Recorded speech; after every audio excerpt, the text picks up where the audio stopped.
Saudara-saudari yang terkasih, beberapa kali saya sebagai imam diminta oleh umat untuk memberikan sakramen perminyakan, sakramen orang sakit.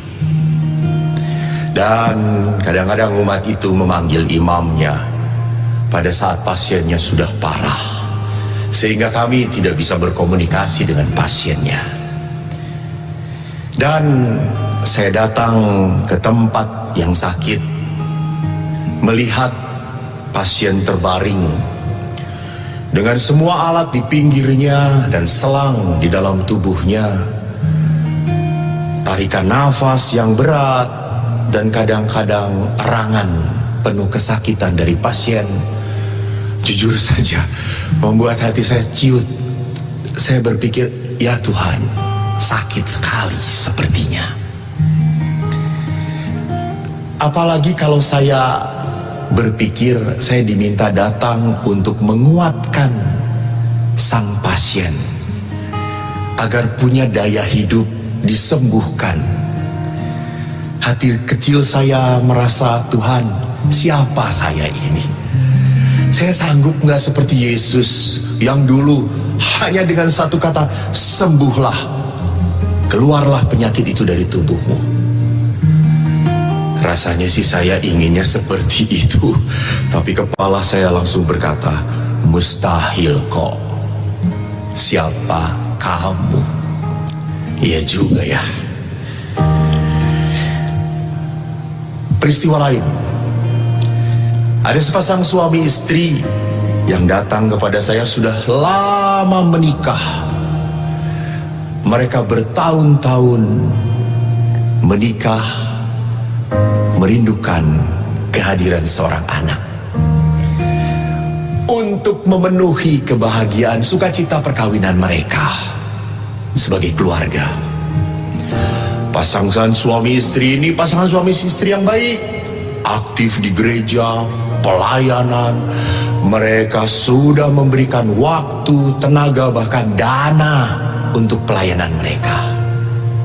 Mereka sudah periksa kepada para dokter. Dan bukan hanya itu, mereka sudah berdoa novena, memohon pertolongan, doa-doa dari para santo santa, bahkan pertolongan Bunda Maria. Namun harapan dan penantian mereka tidak kunjung terjadi. Lalu mereka datang pada saya, Romo, tolong doakan kami supaya kami mempunyai keturunan.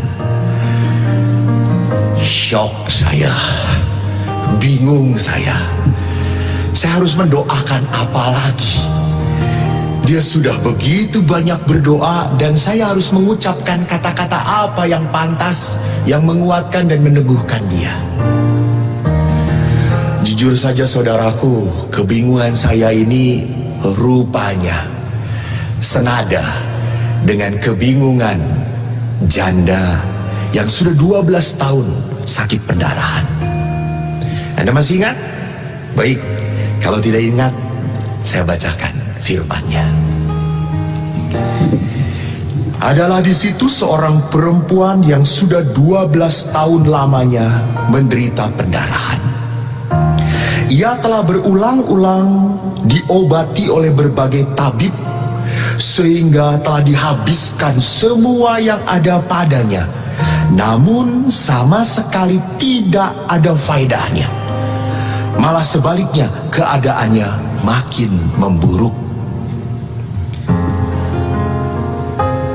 Bapak Ibu yang terkasih, saudara-saudariku, janda ini tidak diam saja dengan penderitaannya.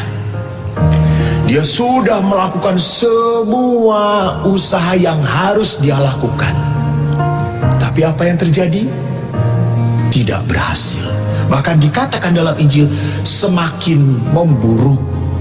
Padahal saya yakin dia berusaha karena punya satu keinginan sembuh.